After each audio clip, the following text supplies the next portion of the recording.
J'appelle Philippe Dumont de la Marketing Association pour annoncer le panel de clôture. Et je vous remercie d'assister à ce panel de clôture qu'on a bien travaillé ensemble.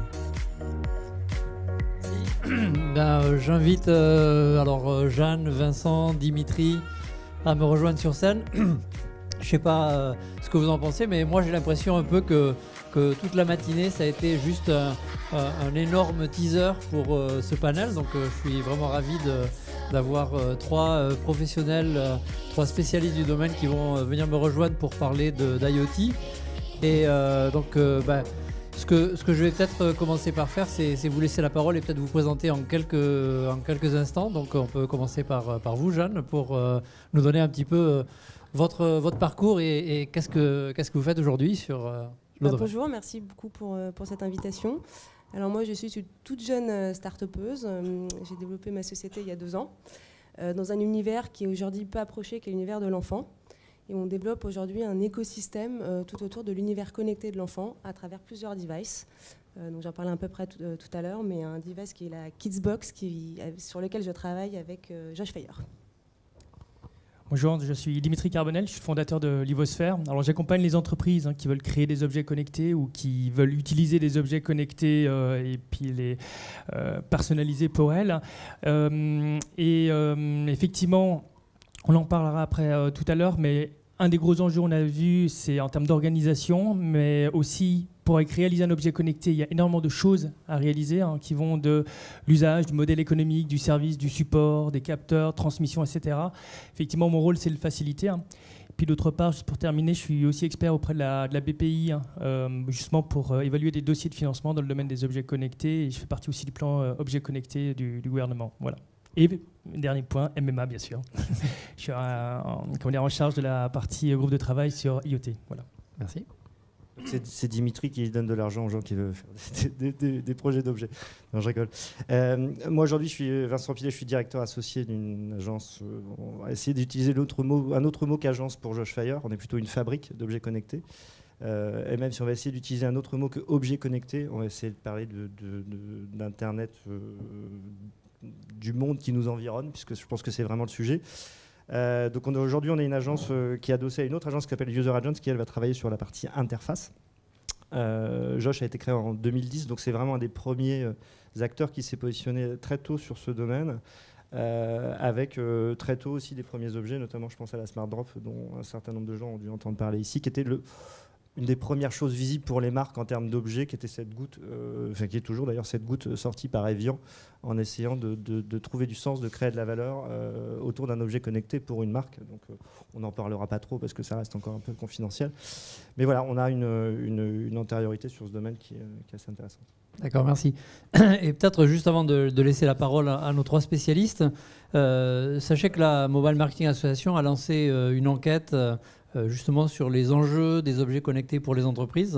Alors vous l'avez peut-être reçu dans vos boîtes mail parce que on a fait un partenariat aussi avec le Hub Institute et donc qui ont gentiment proposé de relayer cette enquête auprès de vous. Donc je vous encourage vivement à la consulter et à y répondre si vous ne l'avez pas déjà fait. Alors comme elle est en cours de constitution, il n'y a pas encore des données complètement finalisées, aussi abouties que celles de notre baromètre, mais il y a néanmoins un certain nombre d'informations que je voudrais quand même partager avec vous, puisqu'on a eu déjà quelques dizaines de réponses. Et il y a quelques petites choses qui se dégagent en fait de ces réponses et qui me semblent assez intéressantes par rapport justement à la discussion qu'on va avoir tous ensemble ici. Parmi les questions qu'on a posées dans cette enquête, on a demandé en fait aux marques, aux annonceurs, de savoir quelles seraient les raisons pour lesquelles ils seraient intéressés par mettre en place une stratégie autour des objets connectés. Alors on a proposé un grand nombre de réponses possibles. Parmi les choses qui sont assez intéressantes et qui couvrent, je pense, bien le sujet, la première qui sort, c'est développer de nouvelles opportunités de chiffre d'affaires. Et donc ça, c'est vrai que c'est assez intéressant parce qu'on va voir effectivement que les objets connectés, c'est, comme on le disait un petit peu tout à l'heure, aussi une chance peut-être d'avoir du chiffre d'affaires supplémentaire et peut-être de disrupter quelque part une industrie. Mieux connaître les usages de mes clients, mais c'est vrai qu'il y a un objet CRM intéressant, apporter des services personnalisés et enfin bénéficier d'une image innovante auprès de mes clients. Donc c'est encore ces innovations qui sont intéressantes et qui font partie donc des 4 raisons principales. Une autre chose qu'on a posée dans ce questionnaire, c'est quels sont les freins en fait, auxquels aujourd'hui les entreprises sont confrontées. Et en fait, ils sont au nombre de 3, ceux qui sortent le plus. La première, c'est difficulté de faire percevoir l'intérêt des objets connectés au sein de mon organisation, quand je suis un des décideurs. Et donc ça, effectivement, il y a probablement un travail à faire en général autour du sujet. La deuxième chose, c'est qu'on n'a pas forcément les compétences en interne dans une entreprise pour développer cette stratégie. Et puis, il y a une autre chose qui est la perception que c'est trop cher à mettre en œuvre pour ma société. Pour vous illustrer également ce qui est intéressant, c'est qui est en charge un petit peu de cette stratégie objets connectés au sein des organisations. On s'aperçoit que dans la grande majorité des cas, ça se situe au niveau de la direction marketing. Donc, c'est elle qui est la plus impliquée enfin, dans ce type de projet, suivie par la direction innovation, R&D, etc. Et puis enfin, une chose qui est particulièrement intéressante, c'est la démarche par rapport aux objets connectés. Qu'est-ce que c'est les objectifs en fait, de la démarche? Eh bien, le premier, c'est proposer de nouveaux services. Et le deuxième, c'est proposer des produits qu'on pourra réellement commercialiser. Bien évidemment, c'est rattaché à la notion de développer un nouveau chiffre d'affaires autour de ces objets-là. Et puis enfin, dernière information qui, je suis sûr, vous intéressera et auquel vous pourrez peut-être vous connecter, c'est le fait qu'on a posé la question, c'est quoi les budgets que vous associez aujourd'hui, que vous attribuez aujourd'hui autour de votre stratégie objet connecté? Et en fait, on s'aperçoit, et on a interrogé encore une fois surtout des moyennes et des grandes entreprises, on s'aperçoit que pour plus de la moitié d'entre eux, eh bien, ces budgets, en fait, ils sont aujourd'hui inférieurs à 50 000 € sur l'ensemble de l'année 2015. Qu'est-ce que ça veut dire? Ça veut dire que typiquement, aujourd'hui, c'est encore un petit sujet en termes de budget. Il n'y a pas encore de gros moyens qui ont été débloqués autour de ces sujets-là. Alors, peut-être j'ai une première question peut-être à toi, Vincent. C'est les objets connectés. C'est vrai qu'on a commencé à en entendre parler, à en voir en tant qu'utilisateur, mais on va dire l'intérêt pour une marque d'un objet connecté, c'est quoi? C'est quoi les enjeux? C'est quoi les perspectives pour une marque? Moi, par rapport à ce que tu disais, il y a attention au monde de l'objet connecté. Il y a Jeanne qui va très bien nous parler de la fabrication, de la création d'un objet connecté. Et puis, il y a aussi aller se mettre sur l'objet d'un autre, qui est un autre sujet dans la stratégie de l'objet connecté. On parle beaucoup d'une petite montre qui va sortir incessamment sous peu, notamment au mois d'avril. On a beaucoup parlé des smartphones ce matin et du mobile. Le premier objet connecté très grand public des dernières années, c'est le smartphone. Les marques ne se sont pas posé la question de savoir si c'était un objet connecté ou pas. Elles y ont été avec une stratégie qu'ils ont appelée la stratégie mobile.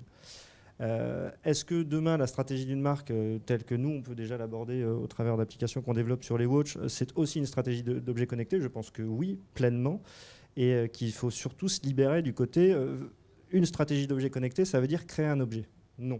Ça veut dire s'intéresser à cet écosystème et trouver pour la marque un positionnement vertueux et intelligent autour de la création de la valeur que je vais avoir par rapport à mon consommateur pour se positionner sur cet environnement. Donc ça veut dire créer une application sur l'objet d'un autre, connecter un de mes produits, je pense à des gens très très bien qui sont extrêmement doués en innovation, qui s'appellent Seb, qui ont des produits depuis plus de 50 ans et ils sont en train de les connecter. Ils ont une stratégie d'objets connectés. Et il y a d'autres marques qui élargissent leur gamme de produits en créant des objets connectés ou en s'inventant créateurs de produits physiques alors qu'ils viennent du digital. Donc déjà, il faut quand même dresser cette vision d'ensemble qui est de se dire, faire de l'objet connecté ne veut pas dire créer un objet connecté. Donc oui, créer un objet connecté, ça coûte très cher. Créer une application sur un smartphone, ça coûte moins cher. Créer une application sur une watch, ça coûte moins cher. Créer une application sur des glaces, quand elles seront ressorties par l'équipe de Tony Fadell, s'il sort quelque chose de pertinent chez Google, ça sera aussi une stratégie d'objet connecté. Donc, voilà, je pense qu'aujourd'hui, pour une marque, et j'ai vraiment, j'étais ravi d'entendre ce matin le mot utilisateur et le mot sens et le mot valeur. C'est ça, avant tout, pour une marque, c'est qu'est-ce que je viens faire sur ce territoire ? Qu'est-ce que j'ai à dire à mon consommateur et quelle est la valeur que ça va m'apporter à moi en termes de business. Juste un dernier point là-dessus, un éclairage par rapport à ce qui a été dit sur notamment l'engagement et la pertinence des applications. On est exactement dans le même domaine sur les objets connectés. C'est-à-dire qu'il y a une stat qui est sortie sur Views ce matin qui dit que 47% des applications sont désinstallées de marque, sont désinstallées avant le premier usage. Sur les objets, ça va être pareil, sauf qu'ils ne seront même pas pris dans le linéaire, si on parle d'objets. Donc, il va être stratégique de ne pas revivre les grands moments du web au démarrage, d'où il me faut absolument un site web. Le grand moment du démarrage de l'applicatif sur le smartphone, il me faut absolument une application. On est en train de revivre, dans certains cas, l'espèce de bulle de « il me faut un objet parce que j'ai besoin d'une prise de parole sur le secteur ». attention à ça, parce qu'aujourd'hui, en 2015, on a un jugement de valeur qui est celui du consommateur qui est bien plus aiguisé, bien plus affûté, et il va falloir vraiment se projeter dans des visions de sens, dans les stratégies d'objets, quelles qu'elles soient. Je crée, je m'insère, pour avoir de la pertinence business derrière la finalité. Alors Dimitri, est-ce qu'on peut donner justement quelques exemples d'utilisation d'objets connectés ou quelques exemples de sociétés qui ont commencé dans les objets connectés aujourd'hui? Oui, alors je vais prendre un exemple. Alors ils sont encore en prototype et assez intéressant par rapport à justement l'intervention d'Uber tout à l'heure. Il y a un taxi bleu qui lance, je dirais, un pilote avec une société qui s'appelle Button pour créer en fait un bouton qu'on met effectivement dans des hôtels ou qu'on peut mettre effectivement dans des entreprises. Alors pourquoi c'est intéressant?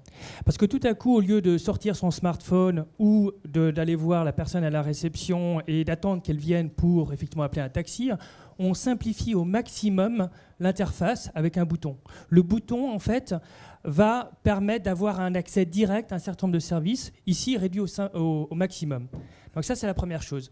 Deuxième chose qui va encore plus loin, c'est qu'ici, on voit que c'est une entreprise qui est en train de se faire ubériser, en train d'utiliser l'objet connecté pour se faire désubériser, si je puis dire. Et là aussi, c'est intéressant parce que c'est un formidable levier, l'objet connecté, pour se faire désubériser, notamment en fournissant un service extrêmement rapide et facile d'accès. Inversement, évidemment, si Uber lance son objet connecté ou son bouton connecté, il peut aussi être beaucoup plus rapide pour ubériser tous les différents types non seulement les taxis, mais on l'a vu tout à l'heure, les constructeurs automobiles. Donc ça, c'est un premier exemple. Un deuxième exemple, c'est Delsey aussi, qui va bientôt lancer une valise connectée. Je crois qu'ils sont aussi en phase de prototypage. Et aujourd'hui, la plupart des entreprises, un grand nombre d'entreprises qui ne sont pas dans le domaine des services, vendent donc des produits. Je prends une valise, je la vends à un distributeur ou à un grossiste, qui leur vend ensuite un détaillant, qui leur vend ensuite un particulier. Tout à coup, il rentre dans le domaine des services. Pourquoi ? Parce qu'il va lui proposer, par exemple, de pouvoir géolocaliser sa valise, lui proposer un certain nombre de services, peut-être pour savoir quelle est la météo ou d'autres informations qui sont importantes pour sa valise. Et donc, il va créer un lien direct avec son utilisateur final. Et à partir du moment où on crée un lien direct avec son utilisateur final, on n'est plus du tout dans la même dimension. C'est-à-dire qu'il y a une exigence derrière. On va effectivement pouvoir collecter des informations, mais derrière, c'est pour en donner, pour apporter un véritable service. Et donc, il y a un échange donnant-donnant entre, d'un côté, Delsey, dans ce cas-ci, et le client final. Et on en a déjà parlé, il y a un changement en termes d'organisation, parce qu'il est clair, on pourra parler par exemple aussi pour la Smart Drop ou d'autres, c'est que si j'apporte un service et que derrière c'est quelqu'un qui, à la mano, va me géolocaliser ou m'apporter un service, ça ne tient pas la route. Il faut que tout soit automatisé, tout soit organisé pour rendre le service. Oui, merci. Alors, Jeanne, moi, ce que j'aurais comme question, c'est justement de votre expérience, comment est-ce qu'on s'y prend pour créer son premier objet connecté si, comme peut-être beaucoup d'entre nous ici, on ne l'a pas déjà fait? Oui, alors moi je ne m'estime pas du tout être une spécialiste, je vais simplement parler de l'expérience que j'ai eue depuis 2 ans. Développer un objet connecté, c'est long, ça prend beaucoup de temps, notamment dans du hardware. Et pour moi, la principale...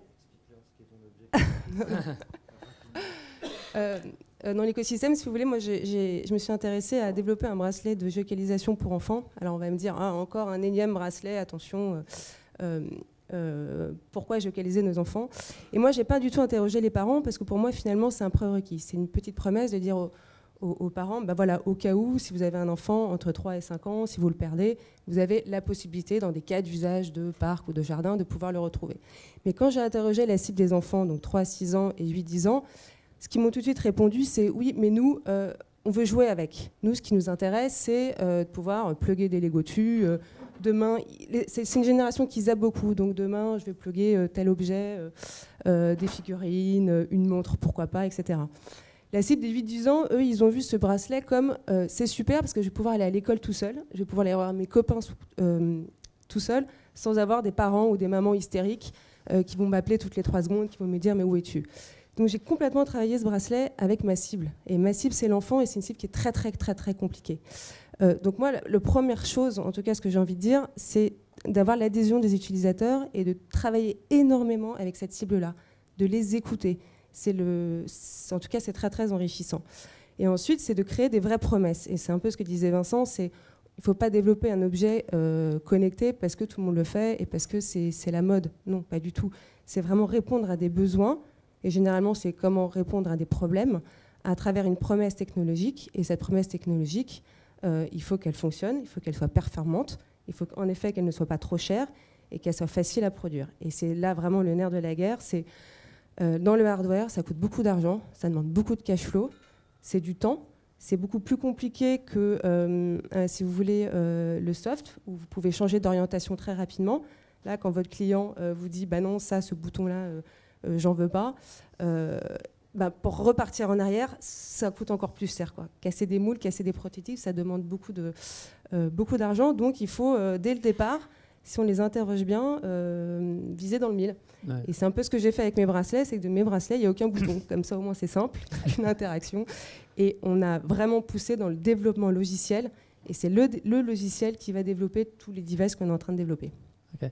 Alors, Dimitri, comme dans tout nouveau domaine, il y a aussi des ratages ou des exemples à ne pas suivre. Ça serait quoi un certain nombre de choses qu'il faut éviter de faire ou des erreurs qu'il faut éviter de commettre dans le domaine? Mais écoute, la meilleure manière de se planter, c'est de ne pas se planter. Hein. Alors, quand je dis ça, c'est que aujourd'hui, pour pouvoir faire un objet connecté, il y a énormément d'éléments. On a parlé support, design, transmission, énormément d'éléments. C'est extrêmement difficile, dès le départ, de réussir. C'est quasi impossible. Et donc, pour éviter cela, il y a plusieurs choses qui sont importantes. La première, c'est effectivement, on a parlé beaucoup de test and learn. Aujourd'hui, ça coûte de moins en moins cher, effectivement, de faire du prototypage, de tester, effectivement, ces applications auprès d'utilisateurs. Ça, c'est une première chose. Ensuite, la deuxième chose, c'est qu'il faut que ça soit évolutif, qu'on puisse, effectivement, très facilement adapter. Alors, il y a plusieurs façons de le faire. Il y a peut-être, par exemple, quand on prend un moule, il y a peut-être des parties qu'on peut plus facilement retirer que d'autres, etc. Et puis... il y a une troisième chose, c'est de commencer tôt. Et à ce moment-là, commencer tôt, pourquoi? Parce qu'on a vu qu'il y a des impacts en termes d'organisation qui sont importants et ça prend du temps. Et je vais prendre deux exemples.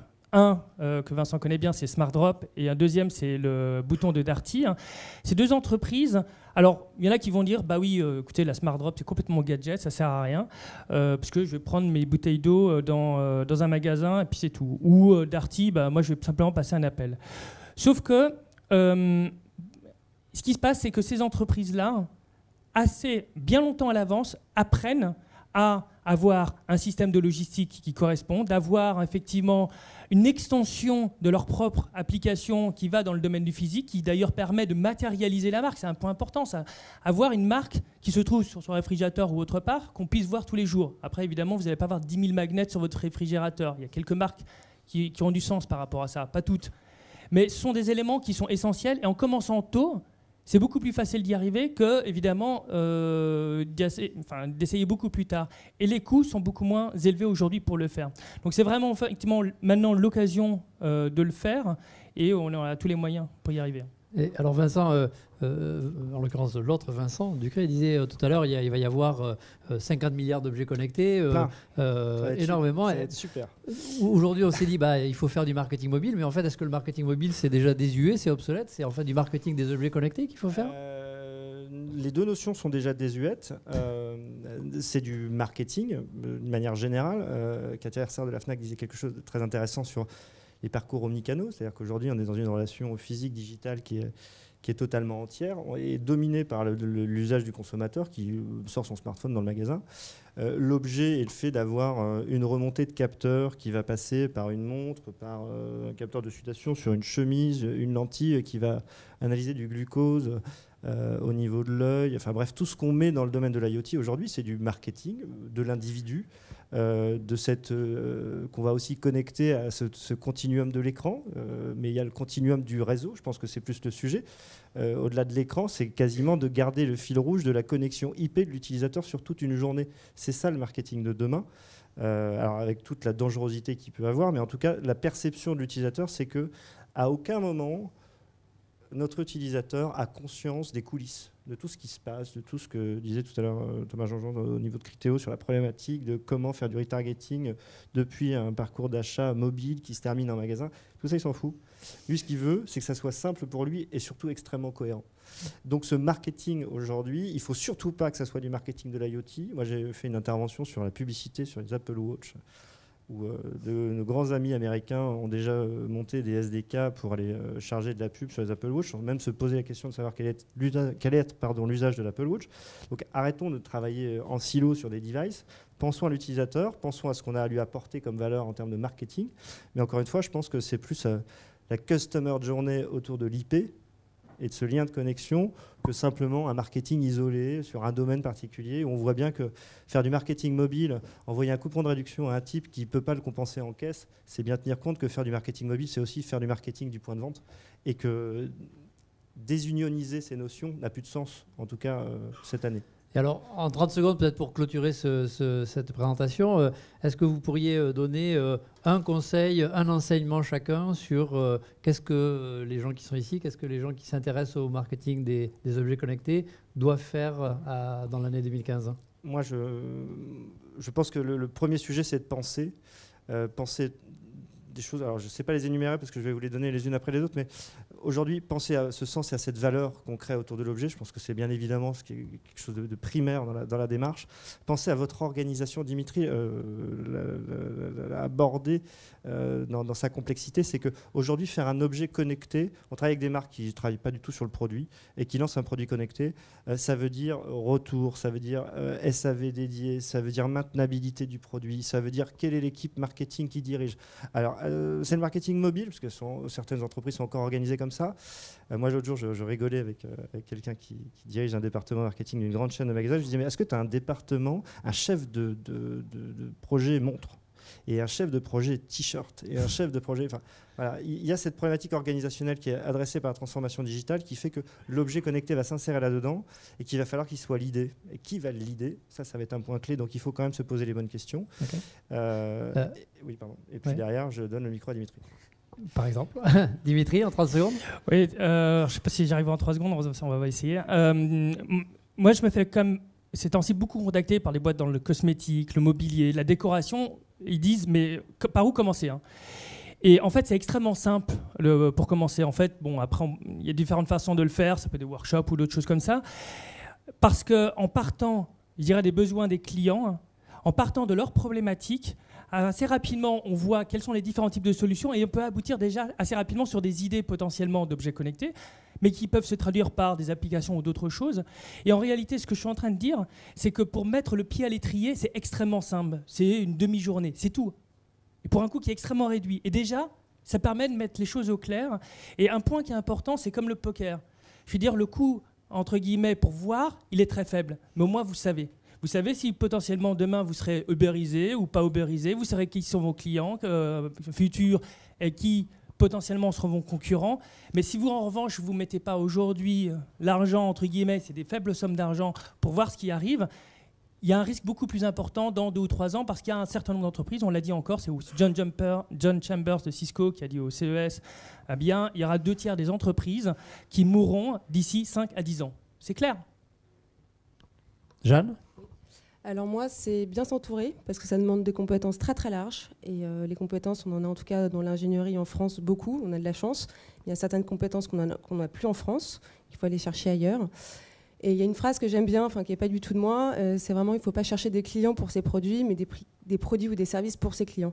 Et j'ai toujours marché avec cette idée-là et je trouve qu'elle est assez vraie. Marketing de l'offre. Merci beaucoup à tous les 3, bravo. Et puis, je pense que Vincent, je te redonne la parole pour la conclusion. Merci. Merci beaucoup pour ce dernier panel et merci à toi pour le soutien à la MMA. C'est vrai que c'est la 2e année qu'on travaille ensemble sur l'organisation de cette journée. Le mobile est au cœur de la transformation numérique, on l'a vu avec vraiment l'exemple et la vision de Cisco. C'est vrai qu'au Mobile Congress, on avait vu énormément d'innovation autour de la mobilité, des objets connectés. C'est un monde qui évolue extrêmement rapidement. La semaine prochaine, je vous invite à retourner sur notre site hubinstitut.com sur lequel vous pourrez consulter notre étude, le Hub Report Mobile Business. Et je vous donne rendez-vous du coup dans un mois à notre prochaine conférence sur l'achat média. Je vous remercie beaucoup, je remercie tous nos partenaires, Criteo, TF1, MMA, le Media Shaker, le MEDEF et l'Union des annonceurs. Rendez-vous dans un mois. Bonne journée.